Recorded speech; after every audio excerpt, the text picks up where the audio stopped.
G'day everyone, welcome to Roo Hammer, Season 3, Episode 7.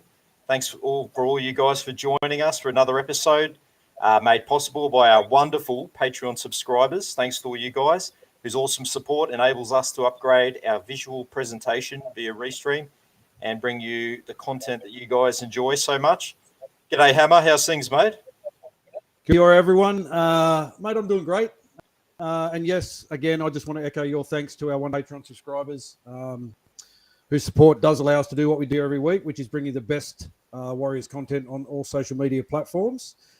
Before we get into the show proper, I just want to wish a couple of our former Warriors alumni a happy birthday. Kenny Taylor, 34, Karina Brown had her birthday today. Turned 33. Happy birthday to her. And our great mate, Warrior 76, Big Two, Mark Tukey. A very happy birthday to him as well. But for me, mate, the biggest birthday acknowledgement has to go to you, mate. Happy 41st birthday. How has your day been? And aside from doing this webcast tonight, which is obviously the perfect way to spend your birthday, how have you celebrated your birthday today? Yeah, thanks, mate. Yeah, another year older. Had a great day with the family. Had the day off work. Went out and had a look at a new car, and just spending time with the family. Had lunch together. Did a bit of shopping. Got myself a bit of new headwear. A nice 5950 Warriors fitted hat. I didn't know they made these anymore, but so I thought I'd rock that one tonight. Fantastic day, and thank you so much for your greetings, and everyone else there who's greeted me on messages, Facebook, posts everywhere. So thanks so much. I'm feeling the love. I'm looking forward to having a beer with you on Saturday for your birthday, mate. Absolutely, mate. It's on. But mate, we have a big show tonight. Once again, for the fourth time on this show, we are joined by Warriors CEO Cam George. So let's get him in. Right, we're extremely fortunate to be joined by Cam. Just days out for the Warriors round 1 game at Sunshine Coast Stadium against the Dragons. We'll have to get him a Roo Hammer shirt, I think, because he's on here just as much as we are. Hi, Cam. Thanks for joining us, mate. Great to see you again. Great to be here, boys, and happy birthday, Rob. It's great to share this evening with you, mate. Hope you've had a good day, and look forward to the weekend and catching up with you. Absolutely have, mate. Thanks for that, Cam. Thanks so much again for giving us your time. We really appreciate it. When we last spoke to you, you were telling us about the decision that the club made to base themselves in Redcliffe for the 2022 season, and the squad had been told, no more holiday accommodation and living as a group, and to go and find their own accommodation. How have you and the boys all settled in there at Redcliffe? Really well. I think it's been a really good thing that we've been able to go off and find our own accommodation, and the club facilitate a lot of that with them and help them through that process. But I think the important thing I've noticed is, everyone gets their space, and they get to, go home from work. Where we're living for the last couple of years is, we're all together under the one roof 24/7. And, it wasn't unusual for you to get a knock on the door at 8 or 9 o'clock at night for a chat and all that sort of thing. And, whilst it was always everyone had their doors open, it's just good to be able to go home from work and head to your own place, and then when you get back there the next day, you're ready to go again. So it's worked out really well, and everyone seems to be very happy and settled. Mate, the last season the team went through a really unique pre-season. We had the two separate groups, one in Auckland, one in Kiama, to start the pre-season. Then we came together in Tamworth, and then they relocated to Terrigal. This season has been a little different with the training facilities at Redcliffe. It must be a huge difference having a more settled pre-season with all the boys together in one place and knowing where they're based. How has the pre-season itself been? Really well. It's been a real settled pre-season. Obviously, we had the COVID take off over Christmas, and that had an impact on everyone, not just the footy club. And we worked our way through that and navigated out the other side, which was really smart thinking by our footy club, because we had a lot of plans in place because we've been used to those challenges. So I felt like we were a bit of ahead of the game in that regard. Notwithstanding that, we still had plenty of people miss training and so on. But it's nothing compared to what we had to deal with last year, where we had a new coach, we had a group in Australia pre-Christmas, which is a very critical time of year, pre-season. A group in New Zealand, and then we all joined up together as one in Tamworth for 6 weeks, and then trials hit, and then we're off and running into the competition. So it's chalk and cheese to what we had last year to where we're at this year, and I feel the benefit of what we've got this year. Is really seeing, I'm really seeing that, amongst the squad and the staff as well, and I think everyone feels much better about this year because of the settled approach we've had. Yeah, you touched on COVID there just before, but it's obviously still wreaking havoc in the community and with a lot of the NRL clubs as well. But in addition to that, we've had extensive flooding in southeast Queensland and northern New South Wales. How have you negotiated those obstacles? It wasn't too bad. The rain was really was really constant and heavy and caused a lot of havoc, but thankfully, our players and their families and staff got through that. We lost the trial game, obviously, and that happened. But look, it's nothing in comparison to what's happened in northern New South Wales and southeast Queensland. There's people lost their homes, sadly, and it's going to take months, if not years, for towns to get back to normal. And we've been a bit blessed that we've been able to sort of avoid a lot of those major issues. So our hearts and thoughts go out to all those people that are suffering, and as a footy club, we know what it's like to be unsettled and hit with adversity, but we got through it really well in comparison to those guys, particularly in the Northern Rivers of New South Wales. Yeah, I was just going to say, we know you're a casino boy from northern New South Wales. Hopefully all your extended family still in the area are all safe. Yeah, they're all safe.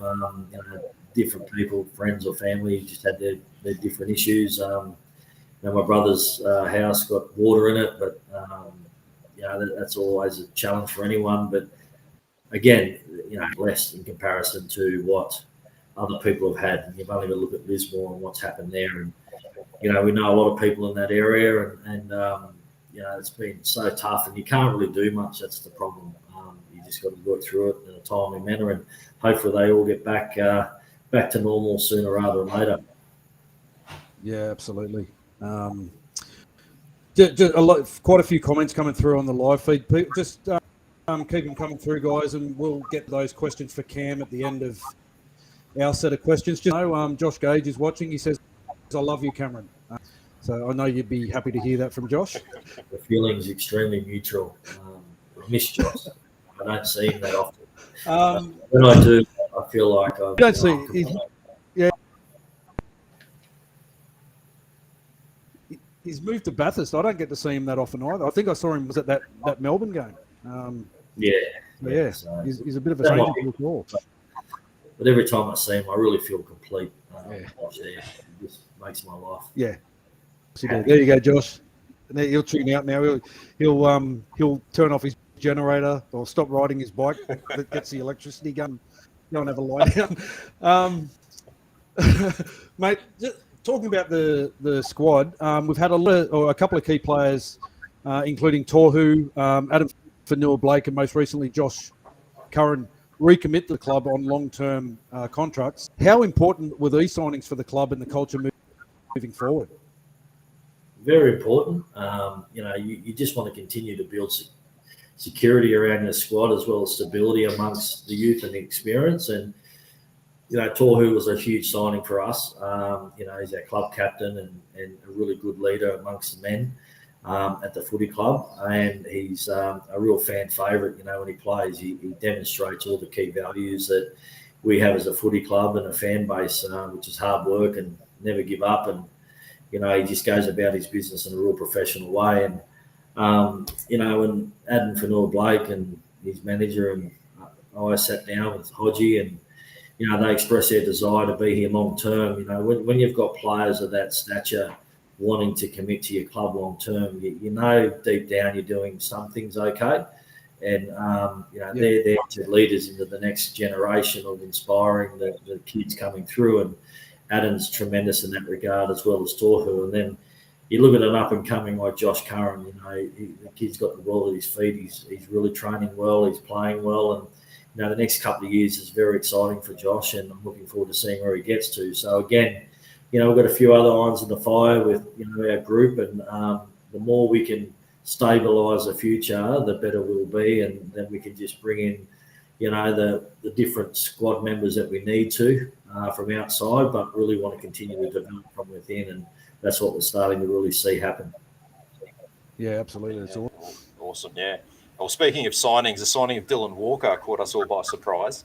Did that happen as quickly as it seemed, or had there already been conversations happening there?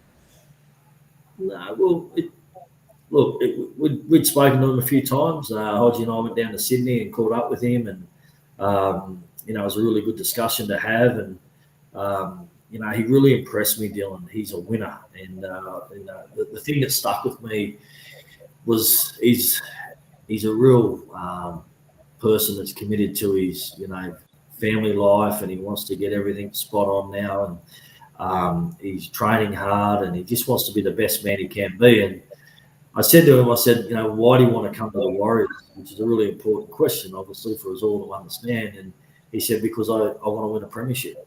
And, when someone like that says to you that they want to come there because they believe we can win one, it's really a great thing to take away and start to put together a proposal for him to think about. And he's a winner. I said, what do you do away from footy? And, he said anything I can win at. He said, when I'm playing my old man, I just want to win. And this will shape up as exactly what we need.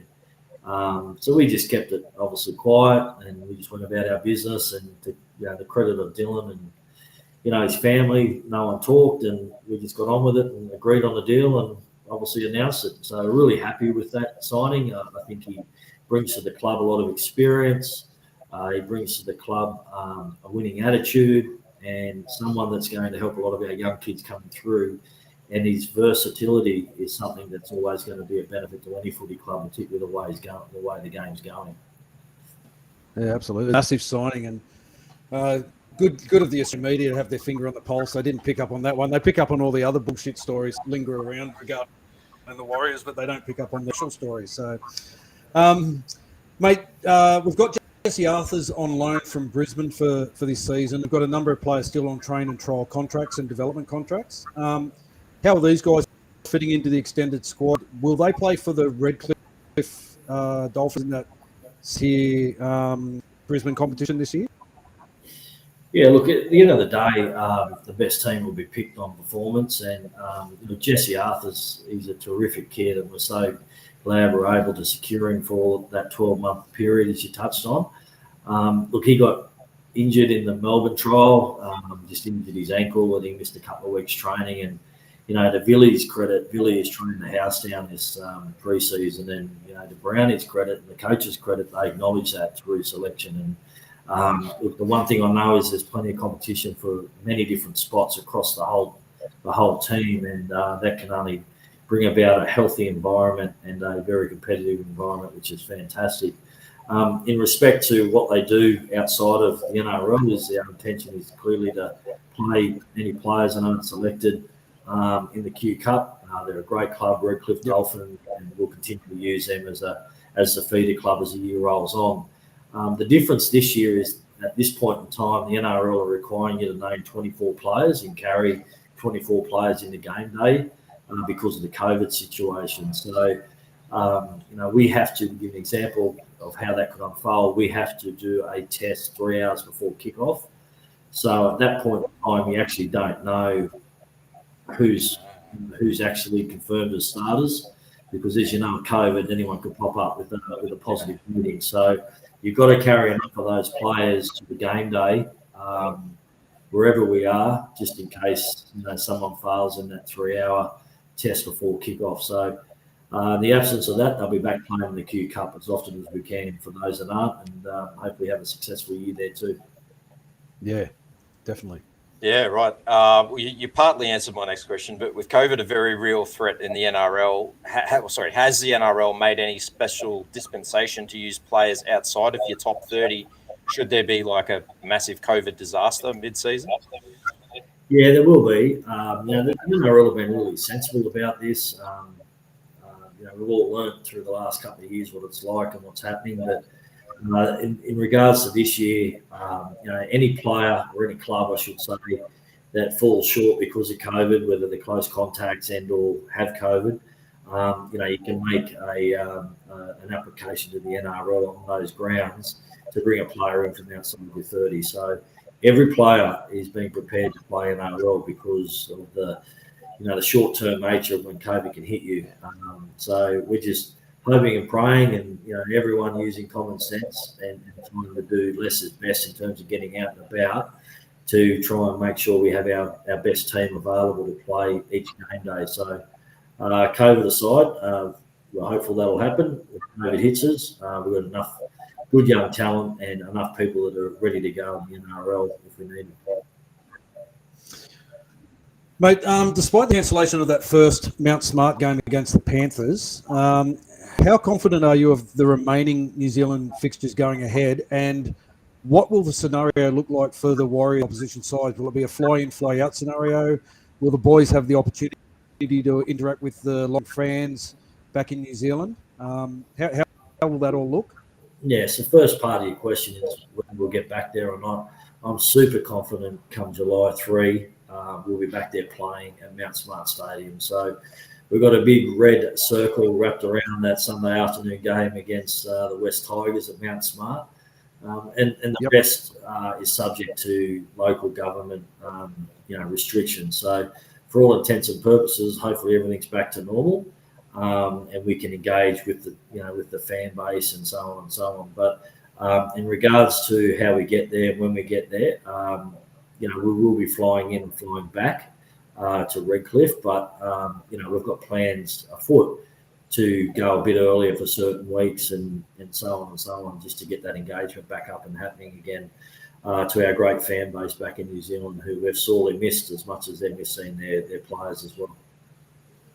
Absolutely. And just on that too, like we've got so many guys in our squad that have never played at home, and guys like Wade Egan, who's 38 games for the club, never played at Mount Smart Stadium. Joshy Curran's played the one game.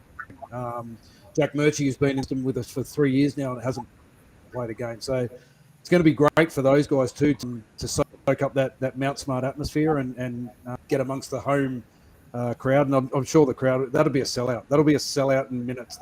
Have to be. Yeah, look, we're so excited about it. But, the message to the group has been all along is, I'll handle that with the staff on the side. You guys just focus on the job at hand now, because when we go back there, we want to be going back there, positioned high on the ladder and winning footy games. We don't want to be going back there and chasing our tail. So there's a lot of work to go before us before we get there. But, just quietly, we are very, very confident and very excited about going there.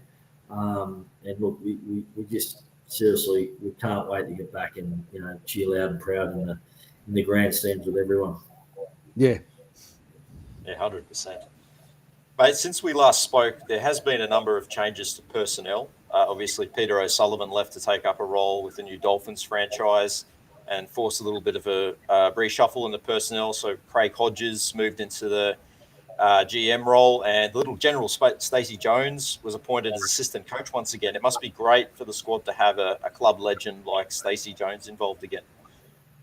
Absolutely. He, Stacey's just a tremendous human being, firstly and foremostly, and the way he carries himself and conducts himself, around the footy club, the fan base, he brings so much to the table with his experience and knowledge in the sport. But that aside, he's absolutely a very smart and proactive coach. He doesn't just sit on his hands. He goes and chases improvement and tries to instill that in players. And I sit there and listen to his videos, and he's very good at explaining to players, how he sees the game and how they should see the game and so on. So we're not just dealing with a champion person here. We're dealing with a coach that's, got all the attributes you want, plus all the history in the footy club, which is an added bonus. He's living here with me at Margate, and we enjoy a lot of time together, have a few beers together, and we talk about the history of the footy club. And I just love being around him, and he's bringing a lot more to the footy club this year than what he has in the past, because he missed out last year because of the COVID and personal circumstances to want to stay home with the family, and that's okay. And this year he is very hungry to get back. But that was born about, as you touched on, Sully moving on to Redcliffe, and that's okay too. That's footy. That's what happens. And with that in mind, we needed someone to really drive the football unit. We're investing a lot of money, a lot of time, and a lot of effort in the development of pathways in New Zealand. Although we haven't been there for 3 years, we have not neglected it one bit. We've got a terrific academy taking place over there, and we've got some really good people working through it. And Craig Hodges has a real passion for that space. And so when I spoke to him about would he consider this, not that he was no good at coaching or anything, I just felt he was the right style of guy. He thought about it, and he really liked the opportunity and really wants to make a difference at our footy club, not necessarily in the immediate future, but for the long-term benefit of the club. So, we just moved in those directions pretty quickly. The one thing you can't do in this game is worry about things and sit on your hands. You just got to get things changed and get on with it. And we had the good people within the club to bring through. So really happy with where all that's gone, and everything's working out quite nicely at the moment, and just looking forward to getting those kids in the academy re-engaged with the NRL squad as well when we get home. Yeah, that's important. That's something we've missed out on for the last couple of years. Absolutely. What's Stacey's babysitting skills like, mate? Is he a good babysitter? He's out there watching something on his phone with my 4-year-old daughter now, but he's good. He's pretty laid back, Stace. Nothing really worries him. So You're Rose annoys him a lot. Who's taller, Stacey or your daughter? Well, yeah, it's a photo. Your daughter would be Stace is a champion. Legend. Mate, we were fortunate enough to visit the Redcliffe facilities a few weeks back. Caught up with most of the staff and some of the players. Had a look at some of the guys at training. Sean Johnson looked very happy to be home at the Warriors. How's his pre-season been? Really good. Shorty was one of the first to get COVID, and so he got through it pretty quick and bounced out the other end, and he's had a pretty strong back half of the preseason. Obviously, he had a slow start because, he was in New Zealand, and then we couldn't get him into Queensland, and it's a funny story. We had to fly him and Sean over on a private jet, Stacey and Sean over on a private jet, and so you can only imagine the stories those two legends were talking about on the way over on the plane. But that's how we had to get him into Queensland. Sadly, his family aren't here. They were over a couple of weeks ago and visited him, which was great. But mate, he's brought so much to the squad this year. His experience is invaluable. His maturity's gone through the roof in terms of his football. We've seen what he's done over the last couple of years. His game management has just been so good, and that's something that our younger guys will really benefit from, and he'll make other players in the team play so much better. And I'm seeing that with Cody, just with training and the way Cody is around the footy club. I feel like he thinks that the weight's taken off him a little bit, and that's making him just enjoy his footy and so on. But Shawnee's just so happy to be back, but there's one thing I can assure you of: he is so keen to win, and he's just got this winning attitude about him and everything he does, and his messaging to the playing group and through the leadership group. I sat in that meeting yesterday, and he's really talking up how well we must perform every time we come to work, a training or get prepared right, and so on and so on. So it's just a blessing, and it's great to have him back. I can assure you of that. That is very awesome good to hear. Yeah. Yeah. Again, on recruitment, we were very excited to hear that Aaron Penne had joined the club when it was announced last season. Mate, seeing him in the flesh when we were there, he is one big human. Great to see him named in the team this week, and he'll become Warrior number 266 on the weekend. What has he brought to the squad from the Storm system? He's a really terrific competitor. he knows how to win, and I'm not saying that was the Storm that taught him that. I just think that's him. He's a real professional, and he's a pleasure to have around the club. Like, he's a terrific person, and when he turns up for work, he turns up for work. He's fit, he's hardened, he's fast, he's committed to making the club a better club, and he wants to play a huge role in that. And I'm just really hoping, and I'm sure he will on the back of the pre-season he's had, that he'll perform well from the word go, and he'll be a real key part of our season and the success that we do bring back to our fans. Yeah, he'll be an integral part with that forward rotation, him, and good to see Benny Murdoch named this week as well. Mate, any chance you're going to revisit the On the Road with the Warriors videos you did last season? They were very popular with the fans and gave everyone a really great insight into what goes on behind the scenes, and it was a great way for the fans back in New Zealand to stay connected to what was happening with the Warriors. I know there was a bit of a technical issue with Facebook last year, but any chance it's coming back again this year? Yeah, well, I sort of I'm not that technically savvy, and I don't know what happened. Then I worked out that apparently I was breaching the commercial rights or something for Facebook, so I got kicked off, which is really unfortunate, because as I actually did enjoy bringing that content just in a very raw way to everyone. And I think, if I can work out how I can do it through Facebook again, I wouldn't mind doing some stuff throughout the year for sure. But obviously I get a little bit better access than some people, and I'm not afraid to give our fans an insight into that. Like, our club is our club, and our fans make our club, and the players within it are the players because of the fans, and I really am strong on the view that we need to engage and connect and give that insight as much as possible. So, yes, of course, there's conversations we can't show for obvious reasons, but there's a lot of stuff there that I did enjoy showing. So, who knows, I might pick up the GoPro again soon and get back out there. Let's hope that happens. Yeah, it'd be good if you could. Yeah. I think the breach was the fact that you used the word Vodafone Warriors in the advertising of it. I don't know. I think that's what it was. Yeah. So, but bloody Facebook. All these technicalities and everything that they get you for. I know. Mate, it's no secret that we're massive fans of merchandise, and all the Puma gear that's been released so far has been absolutely outstanding. However, there seems to be a bit of an issue with the availability. What's the reason behind that, and what else can we expect merchandise-wise?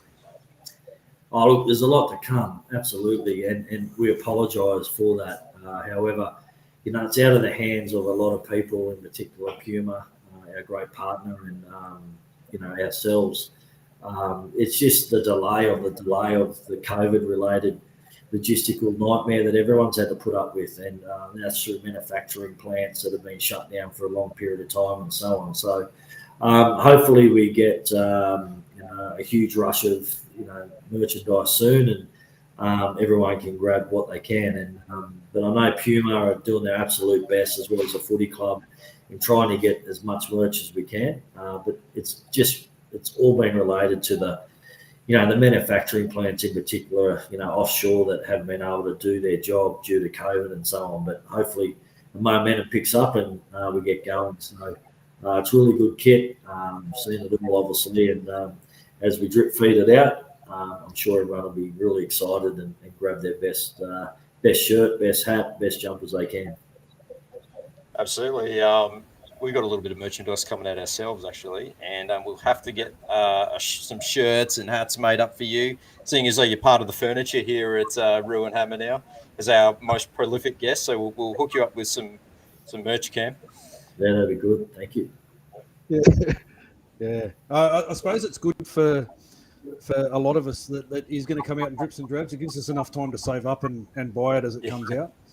I was actually chatting with Glenn Harris last week, and shout out to Glenn. I saw that he's logged in and watching. The other day, he mentioned that Tohu has implemented some protocols education on what it is to be a warrior. Hang on, what do we got? Hey, Stace. Hey, boys. All right. Yeah, super duper. Yeah, mate, how are you? All right. All good. Anyway, he's got to do the Long washing. way How you from going, mate? last time I spoke to you. Yeah. Yeah. Hey? The wash stuff, yeah. Yeah. All right. Good to see you, legend. Thanks. Good to see you, mate. If he's in here, who's watching your daughter? He wants to go on a chaser, actually. As I was saying, mate, we had a bit of a chat with Glenn Harris the other day, and he mentioned that with Tohu being named captain, he's implemented some protocols and education on what it is to be a warrior, something that he's very, very passionate about. Stuff like goal set morning and addressing accountability. Are you able to expand a little bit about that and what he's doing? Sorry, mate. Can you just say that again? You just broke up. Oh, did I? Okay. I was saying that with Tohu being named as captain, he's implemented some protocols and education on what it is. Goal setting each morning, addressing accountability in the group. Are you able to expand a little bit on what he's doing and what he's done there? Yeah, look, so at the end of last year, we made a conscious decision to really get reconnected with our culture that we've been, away from for some time. And Tohu coming on as our captain really committed to, enforcing that across the group. And we've done a lot of cultural related activities and so on, which have been so beneficial. And we just keep that indoors. What we do there, it's quite sensitive and it's very real and very authentic. And it's something that only yesterday we had a 2-hour ceremony at Redcliffe in relation to our culture. And we're really proud of where we got to with that. Then from a leadership perspective, we've done a lot of work in the off season. And Tohu has just taken it to a whole new level. He's got his senior leadership group, his junior leadership group. They all have their roles and responsibilities. Each player in certain roles have to meet with certain sections of the staff and make sure that we're accountable as well as the players are accountable. And he's a driving force behind that. We're often meeting, we're often recorrecting things and ensuring that we're getting better and better and better. And although he's been injured, he's been an absolute leader in trying to enforce a real goal setting and improvement strategy across the whole group. And that includes staff. He's called out the staff on a number of occasions, and that's what we want. We want the staff being just as accountable as the players. So you do what you say, and if you don't do what you say, we hear from the players or vice versa. So he, I can't give him enough praise for what that looks like, and I can't give the playing group enough praise for how they've really driven it from within. And that's something that I'm seeing as a real difference this year compared to other years. It's awesome to hear. Brilliant. The club has made a couple of administrative announcements in the past week. So Ken Rhinesfield has been appointed as chairman, replacing Rob Crute. And the club named former Warriors Monty Beetham, Owen Guttenbeil and Kevin Campion as club ambassadors. It's always great to see the legends of the club passionate about, still being involved with the club.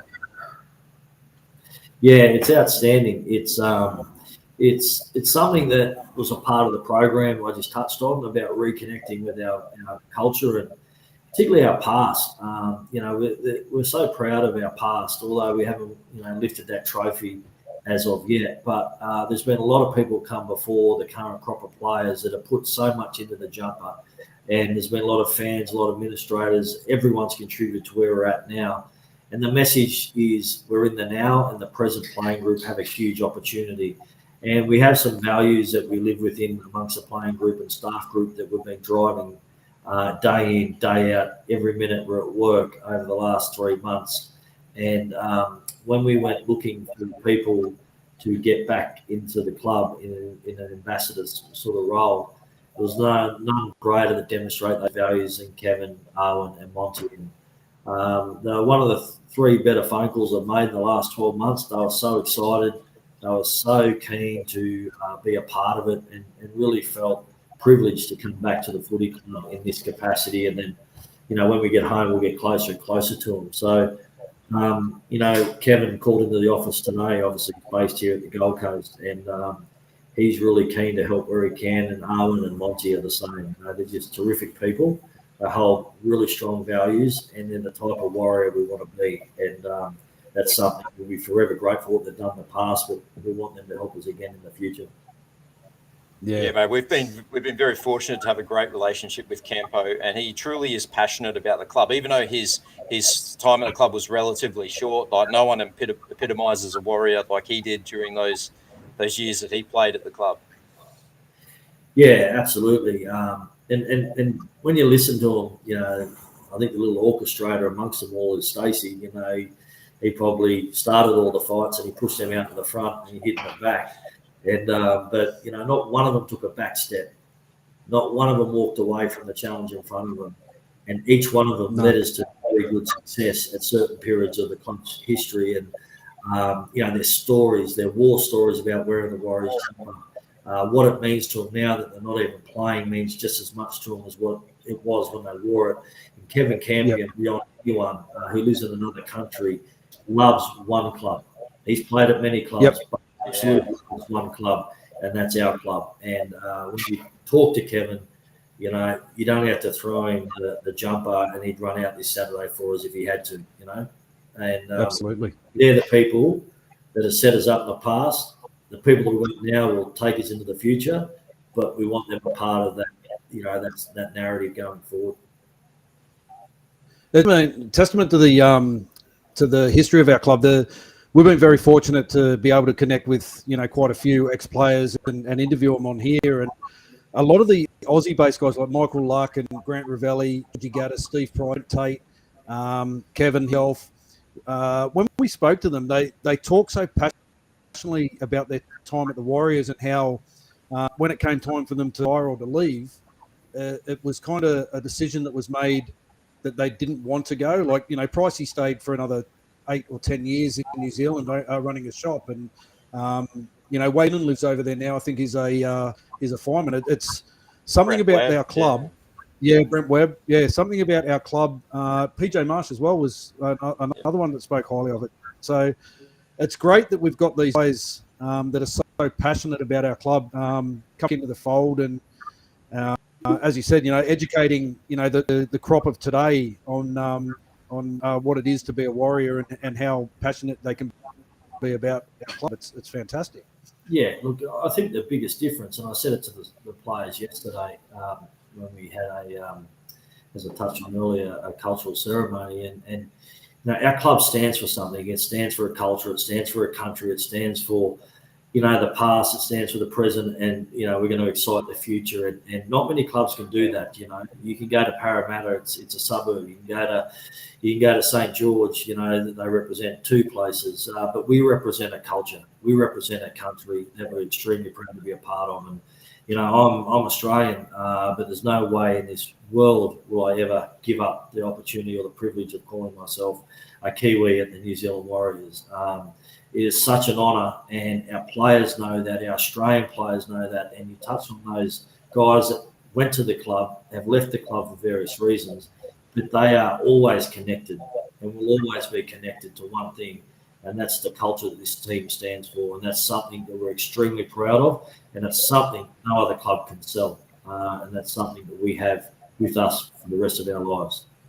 Yeah, it's something we're extremely proud of too. You know, I mean, we're both Aussie-based guys, but you know, passionate day one supporters of the club, and you know, we have that little saying here that, you know, guys who have played for our club are forever and always, and they embrace that. You know, when we say that to them at the end of their interviews and you know, tell them what their Warrior number is, they embrace that.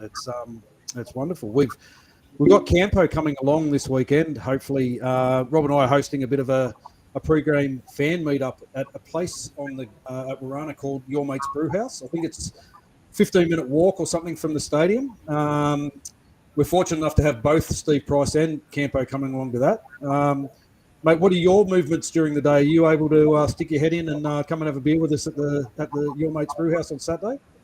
Mate, I'll try. I'm obviously heading up on the bus, so I'm just not sure about when we have to do our testing and so forth.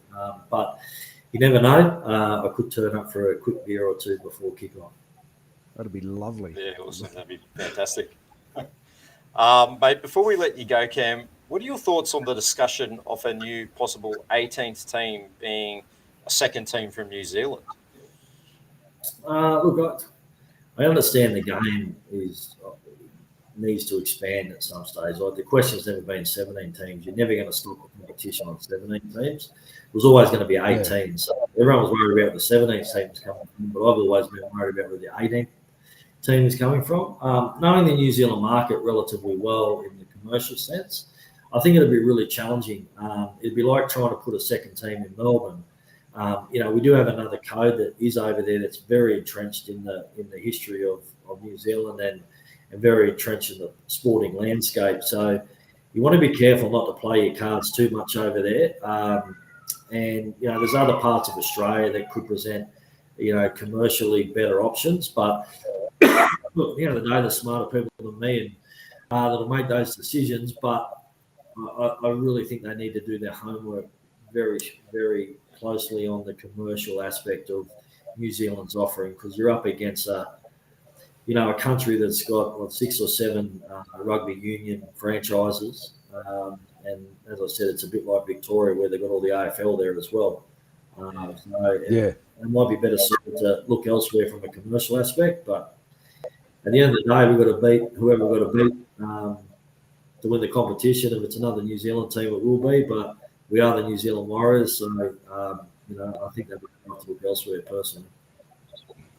Yeah, it kind of was a comment from left field, really, considering that the Warriors themselves haven't been there for going on to 3 years now. So, costing one, isn't it? And as you said, there are some other viable options in Australia still. Perth, places like that. There's a lot of calling out for the North Sydney Bears to come back. That'll never happen, though. More Queensland teams as well. There's a lot of Queensland's a big rugby league state as well, so plenty more opportunities. Absolutely. I'm just going through the comments on the live feed. TK wishes you a happy birthday for last week, Cam. Mark Roberts says, has the screen finalised yet, Cameron? How many spots do we still have to fill? Is there anything you can share with us? We've got 2 spots to fill. The squad's really settled at the moment, and we're in a really good position salary cap wise, and it's just important that who we bring to the squad's been brought in for a purpose and ultimately need to improve the squad. So we've got some time left before we need to do any signings in regards to those spots, but someone turns up that we believe is truly going to add value and improve us, we'll certainly look at them within our means. Without mentioning players' names, I've got a couple of guys that are contracted to come next year in, like Metcalf, Murata Nuakore, Dylan Walker. Is there a chance that one of those guys could come early if they get released from their club? To be honest, they're contracted. That's they're signed for next year, and we just wish them all the best for this year. They play good footy, and they're ready to rumble with us next year. All 3 of them at this point are very valuable to their current clubs, and at this point in time, it's all systems go wherever we're all sitting. A bit of a long-winded one. The basis of which is what were the biggest lessons learned from last year that you can basically the question is, I'll read the whole question. Just wanting to know how the footy club and players have developed from last year, not team but as a unit and as a whole, including the coaching staff and support staff going forward into 2022. And what were the biggest lessons from last year that you can mention? There's a number of them in respect to so many different areas of our business, but none greater than the biggest learning we got was trying to get the squad as settled as possible. And we've been so unsettled for a while, and I've seen the benefit of that straight away. So that's created a really good off season and pre-season. Our players and staff needed to get better in certain areas, and we took a really close look at our review at the end of the year. And personally, I took it upon myself for improvement in certain areas, and we're making each other very, very accountable, and that's something that's really important. And we're not leaving stones unturned till the end of the year to say we could have done that better. We're meeting every week to be the best we can, I just generally feel across the board we're fitter, we're mentally smarter. Our young kids are more experienced on the back of a pretty injury savage year last year, and we're ready to go. So we go to the game this week. We'll throw a grenade and we're going after it. And whatever we do this week, we're going to get better and better as the season goes on. Absolutely, we are. Mate, every time you come on, we say it. There isn't another CEO in any sport in the world that does what you do, Ken, giving the fans unprecedented insight behind things and giving your time to shows like ours, talking so candidly and talking directly to the fans too. We're always truly humbled and extremely thankful. We're thankful for your support of what we do here as well, mate. No, likewise, guys, and to all you guys out there, it's been a tough few years, but we're ready to. We've had enough of not doing what we should be doing, and that's winning as many footy games as we can. And I'm hoping this year with our roster and we get a bit of luck on our side. There's no excuse not to perform. So looking forward to seeing you all there, and thanks for your support. And look forward to seeing you soon. Thanks, Cam. Looking forward to catching up with you this week. Thanks, Cam. Thanks for joining us, your time. Cheers, Thanks, mate. guys. See ya. Thank you. See ya. See you Saturday, mate.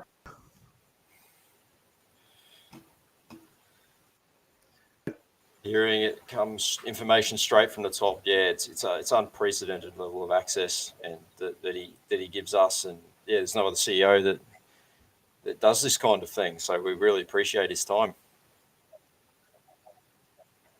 And what people have to realise too is the questions that we asked him, that we ask him, that we don't send him a sheet and say this is what we're going to chat to you about tonight. His answers are always off the cuff and unprepared, and he answers so honestly and so candidly, and gives so much information and insight with his answers, and that's why we love getting him on.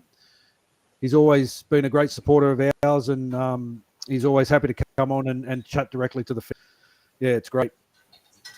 Yeah, definitely. Kudos to you, Cam. And looking forward to having a beer with him. Hopefully at your mates this weekend, eh? Yeah, looking forward to having a beer with him, a beer with Campo, and a beer with Pricey. That'd be great. How good. Yeah. Legends. Yep. Yeah, that'd be fantastic. So all you guys in Southeast Queensland, don't hesitate. Come along and join us on Saturday before the game. It will be awesome. Yeah, it will be. And speaking of this Saturday, yes, we have had a team named for a game this weekend. So should we have a look at it? Yep. Let's have a look at the team, mate. There we go. The team named first team list Tuesday of the year. Sorry. Through the team, bud.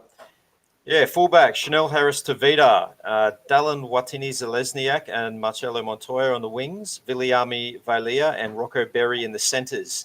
Halves are Cody Nikarima, and let's welcome him back, number 7, Sean Johnson. Adam Fanua-Blake, Wade Egan and Bunty Afoa on the front row. Ewan Aitken, Elisi Katoa in the second row, Josh Curran at lock. On the bench, we have Jazz Tavanga, Ben Murdoch, Masilla, Aaron Penne, and Bailey Sirenin rounding out the game day 17.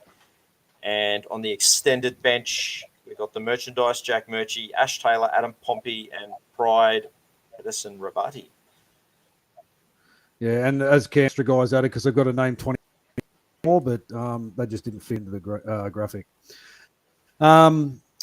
Just a few things, mate. CH team named it full, as expected. Brownie was saying as much in the past couple of weeks when asked about who was going to deputise for Reece Walsh while he was out suspended. So no real surprise. Cody Nikarima winning the race for the 6 jersey, not really surprising. Ash Taylor really didn't set the world on fire with his minutes and effort in that first trial. So he'll just need to work hard on the training paddock, and I'm sure he'll tune it at some point during the year. Probably the big surprise was Viliami Vailea partnering Rocco Berry in the centres. Yeah, I wasn't quite expecting that. Yeah. No, but I do like this selection. I like it a lot. Villy is a really big-bodied outside back with quite a bit of speed. He played 2 games last season. He performed pretty well in both those games, and then when he went back to Redcliffe, he was dynamic in Redcliffe's run to the semi-finals in the Q Cup last year. So obviously he's trained through the pre-season. He's earned his spot. So congratulations to Villy. the rest of the selections, mate, no real surprises for me. It's great to see Ben Murdoch-Masila named. I really didn't think he was on track to be named for round one with that injury that he was coming back from. But, we saw him at Redcliffe a couple of weeks ago and he's trimmed down. He's looking fit. I think both him and Aaron Panay will provide great impact off the bench in that forward rotation this weekend. And Panay, as you said earlier, mate, will become Warrior 266 when he takes the field on Saturday. Big man. The big man. Yes. He is a big man. It's going to be interesting to see when we do the preview of the game, the ins and outs for the Dragons and that. But I think the big key here for the Warriors is a fit, raring to go Sean Johnson, who's going to be directing the team around the park. Bringing with him a game management that, he crafted while he was at the Sharks. So we're looking forward to having him out there and do the hot stuff. He's 30 years old now. Highlight reel stuff that he was doing. That's all gone with all those leg injuries and everything, even towards the end of his Warriors stint. So it's a new Sean Johnson, but it's a Sean Johnson that we actually need and probably have needed all along. The only concern for me is that he's probably going to be a bit short of a gallop. He hasn't had a preseason game under his belt, unfortunately, with the trial called off a couple of weeks ago. But he's a professional. He's an experienced player, so I expect him to basically pick up where he left off. Yeah, I'm not expecting him to play the full 80 minutes. I think at some point.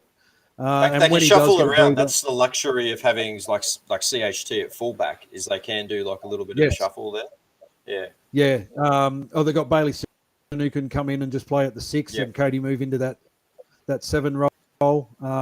Or even Wade Egan jump out into the halves and Jazz go into the hooker role. So they've got a couple of options there to cover Sean if he does need a bit of a spell. As you said, short of a gallop.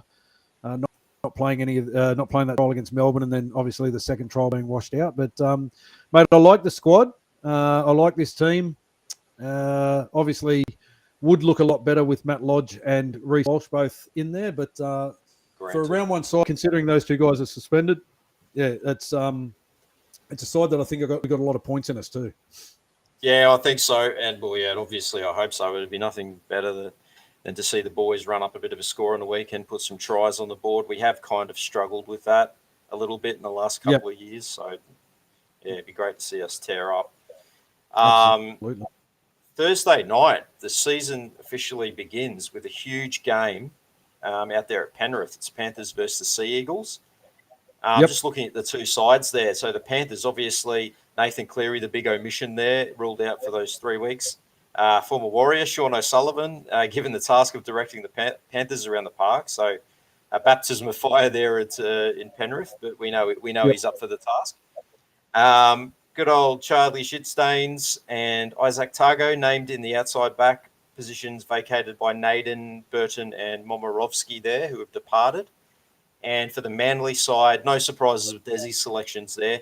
A young, I should say, Tolotu Kalua named on the bench to make his NRL debut. A lot of raps on this young kid.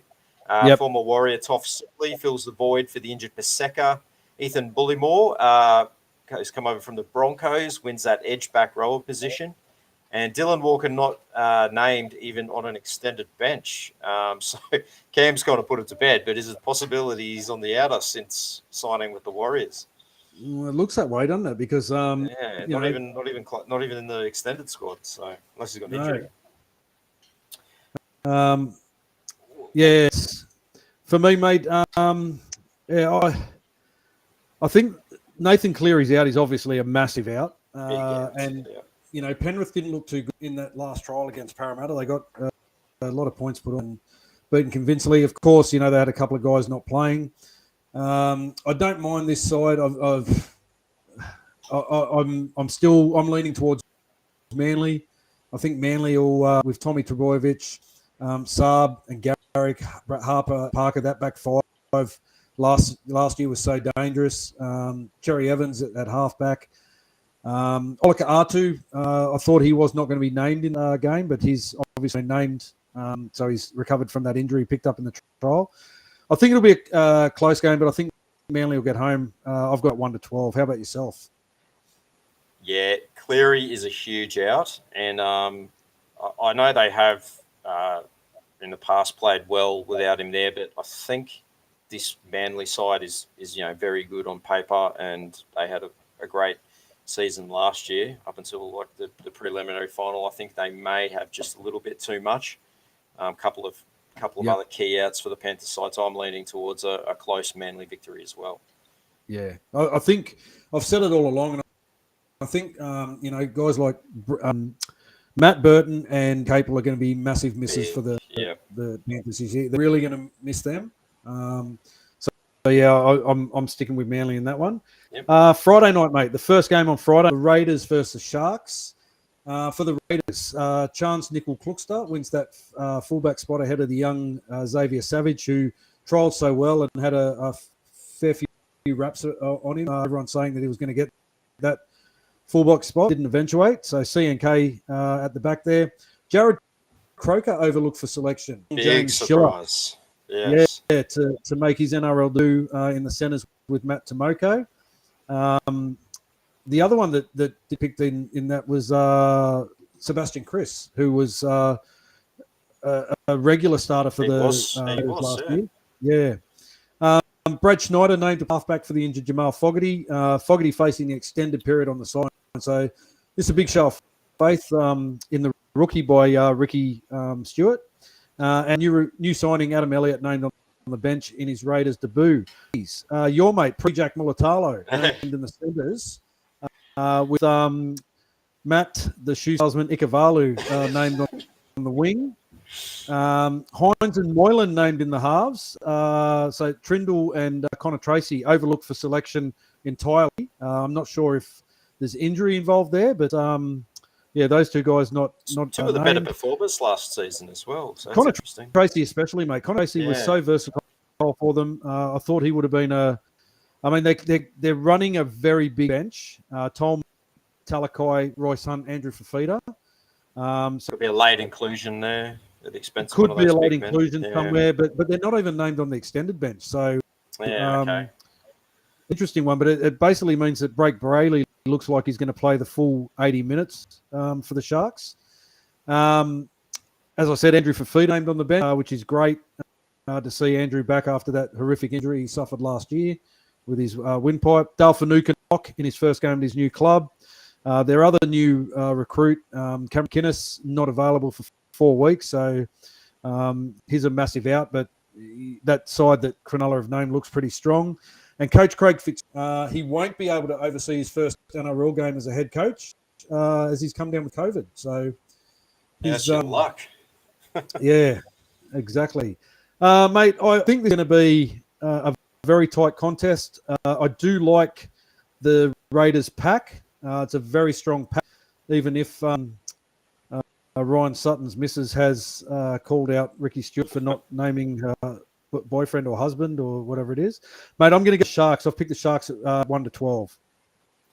Yeah, mate, I was looking through these teams, and the Raiders side they've lost a lot of experience in there. It's a very young back line. And I like the look of the Sharks. I think they've bought well in those two key positions. Like Nico Hines and Dale Finucane are going to be massive ins for them, too, very coming out of that professional Storm system. I think the Sharks will get away with this one, and a close one as well. Yeah, it won't be too much. It's a home game for Canberra. They always play well in Nation's capital as well, so it'll be a tight one. Yeah, they do. Sharks just getting the advantage. The second game on Friday night, which was billed to be a big blockbuster, which has kind of fizzled out, seeing as though for the Broncos, no Adam Reynolds. That was kind of what they were using as their big selling point for this game. Yeah, so no Adam Reynolds. He's got COVID. Albert Kelly and Billy Walters named to play in the halves there. Asako named at fullback with Cobbo named on the wing. And I wouldn't be surprised if there's a positional switch prior to kickoff. He's an excitement machine, that Cobbo. Watched a bit of him in the Q Cup last year. He's unreal. He's future NRL star for sure. And Keenan Palacia is named in the front row. And for the Rabbits, we've got Blake Tough named at fullback as Latrell's still suspended. Jackson Paulo shifting to the centres. Former Warrior Tane Milne on the wing. Lachlan Ilias named to fill the void at halfback, left by Adam Reynolds, and Michael Cheekham making a bit of a return to the NRL, named on the bench for his club debut. I think with no Adam Reynolds and a couple of young halves, like Billy Walters has not played a lot of NRL, and Albert Kelly has kind of been in and out of the NRL. I think they're going to struggle in the halves positions. The Broncos, they've a few kind of weaknesses in their spine. I expect that the Rabbitohs will get away with this one in a close one, 1-12. Yeah, I'm the same, mate. Katoni Staggs is a big in. Obviously, Payne Haas, Kurt Capewell, Jordan Rickey. Interesting selection. Tyrone Roberts. Didn't even realise he was up at the. So he's named on the bench for the Bronx. I just think I think Cody Walker, Alex Johnston, that left side, Campbell Graham, that left side edge will be very dangerous for the Keys. And I think it'll be a close one, 1-12. I rate the Broncos this year, and I've said that I've actually tipped them last week to finish in the top 8. With just Reynolds behind the Warriors. in the team, they're a completely with no Reynolds playing. I think it's. I mean, he's a massive in for them if he's playing, and he's going to be a huge loss. So for me, Rabbits by 1-12. The Roosters versus the Knights. Billy Smith named in the centres and Paul Momirovski named on the wing for the Roosters. So beating out Kevin Nkwama, who's made his comeback to the and I think Joseph Sawali's still injured. He's a couple of weeks away. Luke Keary to play his first game for some time, named at halfback. It's actually Luke Keary's first game with Victor Radley playing together since 2020. And that's, Keary obviously having a massive injury over the last couple of years, and Victor Radley spending a lot of sidelines with his suspensions. And Connor Watson returning to the club. He's named at hooker. For the no real selection surprises. Jake Saifidi named to start in the front row with his brother Daniel out for a couple of weeks. Excuse me. Mr. Fix-It, Kurt Mann, named at lock. And Leo Thompson, young Leo Thompson, named to make his NRL debut from the bench. Mate, all I can say is Roosters 13+. Yeah, it's hard not to see a big Roosters win here. Looking at the Knights team on paper, I think where they're really going to struggle is in their halves. The sort of unheralded pairing of Clifford and Clune there. Clune they both had a little bit of NRL experience. But yeah, the Roosters have got a lot of players back from last year where they did well without when all those players were out, as it was, and they're a resilient side. And I think it's going to be a big year for the Roosters this year. So I'm with you, 13+. Yeah, I mean, you look at the team's spine when you're looking at how they're going to play, and that from Kalen Ponga, you got Clifford, Clune, and as you said, Randall, who have all played limited first grade games compared to Tedesco, Keary, and Connor Watson at the Roosters, and Sam Walker. Had a great season last year. He really stepped up and took the responsibility at halfback. So yeah, that spine, that Roosters spine, I think will be enough to get him that 13+. Absolutely. And that middle game on Saturday, obviously the most important game of the weekend. That's the Warriors versus the Dragons at the Sunshine Coast. We'll be there.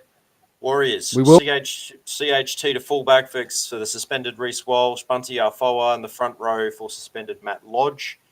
And Sean Johnson, Vili Valia also winning that centre spot there as well, as Cam said, some strong efforts in training and in the trials. So that's great to see that being rewarded. Sean Johnson, the prodigal son, returns. His first game for the club since 2018 semi-final. And for the Dragons, Moses Suli making his debut for the Dragons in the centres. Aaron Woods and Jaden Sewer both named in the starting side for their club debuts. And new recruits Mbai, Molo, and Gochevsky, all named on the bench. No Tarek Sims, though, and no reason given, which is interesting. Possibly on his way out the door to the Eels, we believe.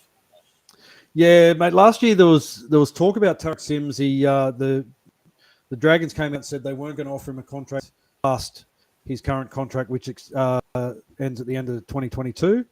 Told him he could look for another club, and if he found a club, he was free to go. He found a club in the Eels, and then the Dragons put the kibosh on it and said, no, we want to keep you for next year. But I would suggest there's a bit of unrest there for Tarek. And I wouldn't be surprised to see him at the Eels sooner rather than later. Yeah, you can see that happening. I haven't rated the Dragons all off season. Looking at their team on paper, look, Ben Hunt obviously brings a lot of experience. Andrew McCulloch brings a lot of experience as well. Amone is a bit of one of those freaks, same as Tyrell Sloan. Lomax saw what he did in the trial. He's a bit of a freak as well. It's an interesting one. Yeah, it's an interesting one. I originally had the Warriors. Yeah. I originally had the Warriors 13 plus going into this, and I do think we've got a lot of points in us. I think the key is going to be our defence, and in particular our goal line defence or our defence in our 20. And our discipline, not giving away set restarts and so forth. So I still tip the Warriors to win. I think it may be, when was the last time we won 13 plus? I think it's going to be a 1-12. And it's going to be one of those things where we're on the edge of our seats at Sunshine Coast Stadium on the weekend, mate. There's no doubt about that. There's no doubt that we're going to be on the edge of our seats. Come on, guys. You know how it goes. Yeah, look. Just to give my thoughts on that as well. I think, looking at the two sides, like we are a stronger team on paper, but as we said, we don't know what to expect from this Dragon side. And I think, it will be a close one, but we should get the chockies on Saturday. Yeah, I think Jack Gajewski on the bench is a good one for them. I don't really fancy the rest of their bench. I think we've got a stronger bench than theirs, and you always you kind of rate a team based on their spine and their bench players. You know what's going to come on when your starters come off, and I think we have better interchange of players there. Brad Ingers posted that apparently Jeff Toohey commented on NRL 3C's pick the Warriors for the spoon. So obviously three things there. It's either Jeff's a bit upset because the Warriors kept overlooking when we were looking for coaches and he never got a look in. That's one. B, he's just taken too many head knocks. Or C, just about rugby league. So, and probably a combination of all three. So there's got to be an investigation into this, mate. There's got to be. Someone's got to be held accountable for all this. Absolutely. I don't put too much weight into what Tube said. As you said, I think it's just a bit of sour grapes. He put his hand up for the job on more than one occasion, and I don't even think he got an interview. So it's weird because at the times when we were after a coach, he had all these nice things to say about the club in New Zealand, but now all of a sudden we wouldn't spoon it. So anyway, so Christian he's entitled to his opinion. He is. Christian Catley's come up and said Warriors by 6, a 20-18 scoreline. Are you putting money on that, Christian? Is that a tip that you want us all to jump on? I think Mark Roberts is more accurate. I think Mark is more accurate when he said I'll be pacing a 4-point edge of the seat scoreline. When is it ever not a 4-point edge of the seat scoreline? Yeah, I know. And they've got Ben Hunt too. Like Ben Hunt can nail a field goal. So yeah, if they get close, if it's a tied game, I'll be very worried. Very going into the last minutes. The next game is the great West Tigers up against the Melbourne Storm. Definitely not the easiest game to start your season with. Mate, Englishman Oliver Gildart named to make his NRL debut. I'm keen to watch him play as he was on the Warrior radar last season. I dare say if we're watching that, mate, we'll be watching that in the car heading back from Sunshine. Yeah. Kelma Tuolungi named in the back row ahead of Luke Garner, which is a big selection. And Jackson Hayes named in his return to the NRL, named at 6. For the Storm, a couple of interestings for the Storm. As expected, Xavier Coates named on the wing that was vacated by the Fox, Josh Adokar. Nick Meaney from the Bulldogs, who was winger or fullback. He starts at 6 for Cam Munster. Now, is Cam Munster injured? Is there something else here? Or is he suspended? That's a weird one. No idea. Yeah. Josh King has picked up that 13 for the Storm, vacated by Dale Finucane. Brandon Smith, fresh from having his suspension overturned, named at 9 for the suspended Harry Grant. And a couple of young faces on the Melbourne bench. Tyrone Wishart, the son of the great Illawarra Steeler, Royart. Hooker, I believe, named at 14. And Jaden Nickmer, brother of Cody, making his return to the NRL, both named on the bench. Interesting having both of them named on the bench. Yes. Because Jaden does play a bit of half. He does play 5'8". He does play hooker. And then Tyron's a specialist hooker. So I would probably expect one of those guys drops off the interchange and somebody else in from the extended bench, which we haven't got on our vision.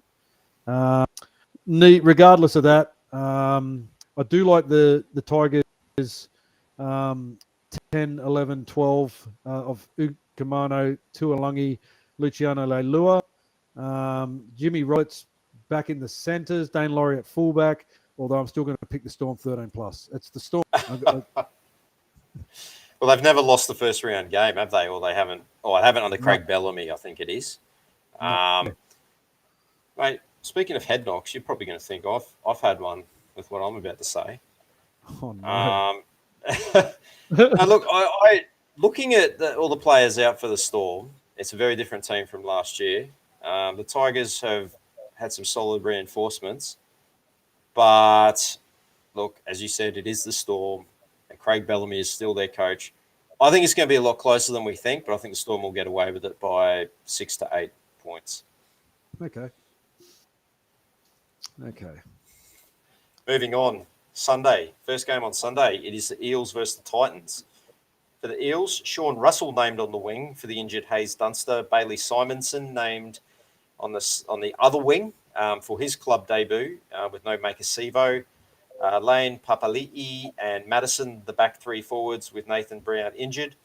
And the Titans, no surprises in the backs. Brimson moving to 6 to accommodate the talented Jaden Campbell there at fullback. Aaron Clark named at number 9 with new recruit Will Smith getting jiggy with it on the bench, utility role. Tino back to 13 with the arrival of Isaac Liu from the Roosters. He's a very good player. Bo Fermor named in the back row with veteran Kevin Proctor coming off the bench. I'll be talking up the Eels again. I heard it on 360, and there's a lot of 360 watchers in our feed here. The other night, they were saying the premiership window is still open for them. We've given them a lot of praise the other night. But looking at their team, though, they have a very strong forward pack. And I think they may just have a little bit too much for the Titans in this game. Yeah, well, I mean, the premiership window, this is it for them. If they don't win the premiership... It has to be this year. That's what they'll say. It's this year still, but... They don't win it. Isaiah Papali'i to the Tigers. They lose Reed. A lot of guys off contract. Yeah, they lose Niokore to us. Niokore to us. Yeah, so it's interesting. Yeah, Nathan Brown out of the side is another interesting one, as Mark just mentioned there. I didn't one of the best players for the last few years. Yeah. I wasn't sure he was playing New South Wales Cup. Aaron Clark at 9 with, as you said, the Fresh Prince. Smith get jiggy with it on the bench. I think he's going to have a big impact on this game, especially playing against his old club. So I think he'll go quite well. Fafita on an edge, in the middle, and our good mate Sambo Skipper coming off the bench. Paddy Herbert looks to be in great form based on what we saw from that All-Stars game. I'm picking the Titans. I'm picking the Eels. But I think it will be very, very tight. I think it'll be very tight. Yeah. Last game of the round is the Cowboys versus the Bulldogs. For the Cowboys, all 3 former Warriors named to start in Pettigrew, Jermaine Tarnow Brown, and Chad Townsend. The Little Hammer Tabuai Fido retains his fullback with Val Holmes moved to the centres. Young Guns hit Lukey and Jeremiah Nanai named in the back row.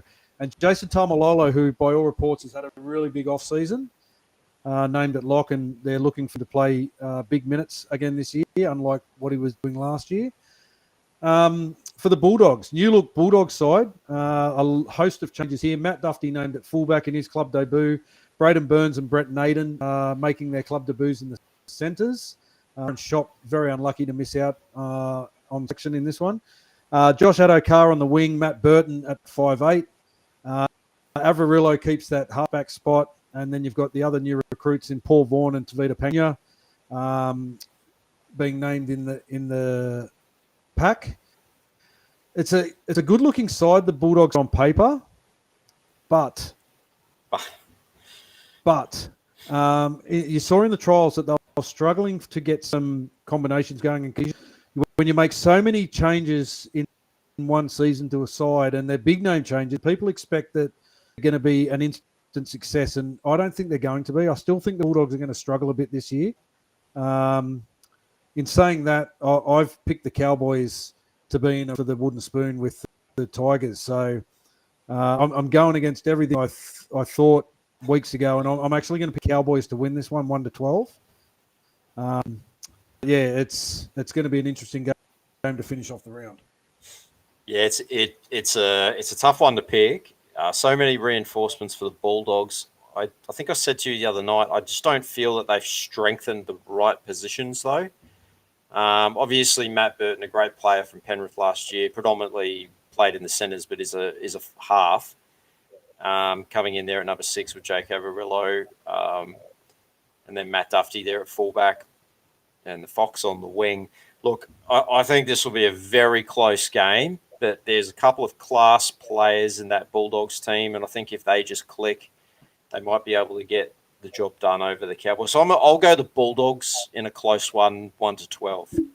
Okay, yeah, I've gone the Cowboys 1-12. I think Chad Townsend will do enough to get them home. They've got speed out wide in Tuangi on the wing. Kyle Felt knows how to find a try line. Yeah, he does. The little Hammer has some speed, and at centre, I'm still out on that one. I don't know how he's going to go in the centres. It's kind of having Mulatalo in the centres at the Sharks. You see, he's still playing fullback or on a wing. So yeah, going to be an interesting one. I wouldn't be surprised to see Murray Tuolungi move to the centres and Valentine Holmes to go out on a wing. Yeah. But yeah, I'll pick the Cowboys 1-12.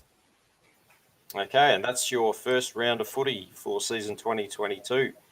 Don't forget our live shows coming up. The live events we've got next Tuesday, the 15th of March, we've got an NRLW breakdown for the round 3 of the NRL season, our review show there on the Tuesday night. Wednesday, 16th of March, we'll have our round 1 review, so we'll be going all over the game against the Dragons, and we'll be covering all the other results from that round as well. And, of course, we'll continue to make those connections with the former players and bring you more of those interviews that you guys will enjoy. Absolutely. And as with the graphic on screen, we've also got some fan meetups organised. And these can be found on our Linktree and also on our Facebook events page. But the first one we're very excited is our fan meetup at Your Mate's Brewhouse, which is on 41 Technology Drive, Warana, which is a short walk from the Sunshine Coast Stadium. Kicks off at 2 p.m. On Saturday, the 12th of March. We've got Warriors legends. Warrior 121, Steve Price, will be joining us, as too will Warrior 86, Kevin Campion, newly appointed club ambassador. Will be popping his head in and saying hello to the fans, mingling with the fans. So, yeah, come along to the brew house, 2 p.m, going to the Sunshine Coast Stadium game, and then we can all do the walk down to the stadium before the 5:30 kickoff. And then the next one we've got coming up is at Magic Round. We have a fan event organised. That's at the Lord Alfred Hotel. That's on Saturday, the 14th of May. Special guests will be Mark Tukey, Warrior 76, birthday boy Mark Tukey. Again, Warrior 86, Kevin Campion, massive supporter of ours, and we are of him. And also Warrior 127, Grant Ravelli. So it should be some great, funny stories shared on that day. And We're in the process of still working out some fan meetups for the Redcliffe games. Just trying to finalise details for a venue for those, which will more than likely be Dolphins League Club, but don't quote me on that one as yet. Looking that way, yeah, potentially. Yeah, absolutely. And just around that, Roo and Hammer are on Patreon. We're very close to releasing our Patreon tiers, our member subscriptions. But for the moment, we've got the Bronze Patreon up and running, which is our lowest Patreon. It's just something you can support for us by subscribing to that, becoming a member of that. And once we have the tiers set up and the merchandise organised, we'll advertise that for you. Yeah, that's right. You can head to our Patreon page. The link's on the screen there to show your support and subscribe to the bronze tier. As we said, it's the lowest amount, just $3 a month, which is next to nothing. And we've partnered with Torius Screen Print, and they're going to be producing all the merchandise for us. It'll be available very soon. As we said, it's just a lot of it's being finalised this week, so I hope to have something to show you guys on the weekend. Fingers crossed. Absolutely, yeah. So keep your eyes open. We'll be promoting that heavily on the social media platforms as well. And we're going to have some exclusive Patreon-only merchandise, so merchandise that can only be obtained by being a Patreon subscriber. And that will be for our silver, gold, diamond, and platinum subscribers. Once those tiers are available, which will be very soon, we've had the preliminary plans done up, so we're just ironing out the creases there. Absolutely, and some of you might have seen a little bit of a sneak peek of what could be available in the platinum subscriber package with those supporter shirts we had made up last week as a bit of a teaser. So yeah, keep your eye out for them. Keep your eye out for what we may have at the game on Saturday in terms of hopefully. Yeah. We're very excited about it, and once we get the actual product in our hands and we can see what it is, check the quality and the print quality and the fabric quality, then yeah, absolutely we'll be going ahead. I do want to thank our bronze tier Patreon membership subscribers at the moment that we have: Neil Delore, Peregrine Falconer, Sean Kurzweil, Fabian Morales, Steve Williams, Christian Catley, Alf Tuolave, TK Harris, Ted Clark, Inamete, Lisa Marie Bateman, Ken Wills, Nigel Phillips, Kane Fraser, Jermaine Downs, and Malcolm Earnshaw. We thank you guys very, very much and appreciate your support. Yeah, we certainly do. And don't forget, if you do miss any of our live shows, you can catch up on Facebook page by going to the videos section, or you can go to our YouTube channel and catch up there. The easiest way to find all the videos is head to our link tree, which is the direct links to each of our live guest interviews, all of our special presentations. And don't forget, when you are on our YouTube channel, so you never miss anything, don't forget to like and subscribe. All our stream content doesn't cost anything, guys. It doesn't. If you're a podcast, catch all our episodes on our podcast platforms: Spotify, Apple, Google, Breaker, Radio Direct, iHeartRadio. Make sure you subscribe to us there. We upload all our episodes so they're ready to listen to every Thursday morning, commute to work. And please head to our Roo and Hammer Instagram page where we upload content daily to keep all our followers informed of our upcoming events, any Warriors news, player movements, advertising for what we've got coming up, and all other Warriors-related content. Yeah, that's it. Thank you so much to Cam George again for giving us his time tonight. We greatly appreciate him coming on, and we always love hearing from the boss, from the man at the top. So thank you again, Cam, and yeah, we genuinely appreciate your time. And thanks again for all the birthday wishes that I've received today. I had an awesome day, and it was made even better by all the love I've received from you guys. So I really appreciate that. We've had a lot of people watching on YouTube tonight. That's great to see. So thanks all you guys who joined in the conversation on Facebook and YouTube. It's been awesome. And, we can't do it without you guys. And as we always say, it's a show by a couple of fans for the fans. So thank you very much. And we look forward to meeting as many of you guys on the meetup at your mates on Saturday at 2 p.m. and then at the game. So if you see us, come and say good day. And it'd be great to put a face to some of the names. Absolutely, it will be. Thanks everyone for tuning in. We understand there's a lot of people doing it tough at the moment. So all those people who have been affected by floods, our heart and our sympathies go out to you. Thanks, everyone, all you guys, for continually supporting us. Thanks again to Cameron George for a four-time guest on the show, mate. Prolific. Yeah. Prolific. Yeah. Prolific. That's what they call it, isn't it? Yeah. Yeah. Yeah, look forward to catching up with all of you at Sunshine Coast on Saturday. Mate, I look forward to seeing you this weekend when I fly up to Queensland. Hope you've had a great birthday, buddy. And It's been awesome. Thank you, guys. Yeah, thank you, everyone. Thanks, everyone. Good night. Thanks, Go the everyone. Warriors. Go the Warriors.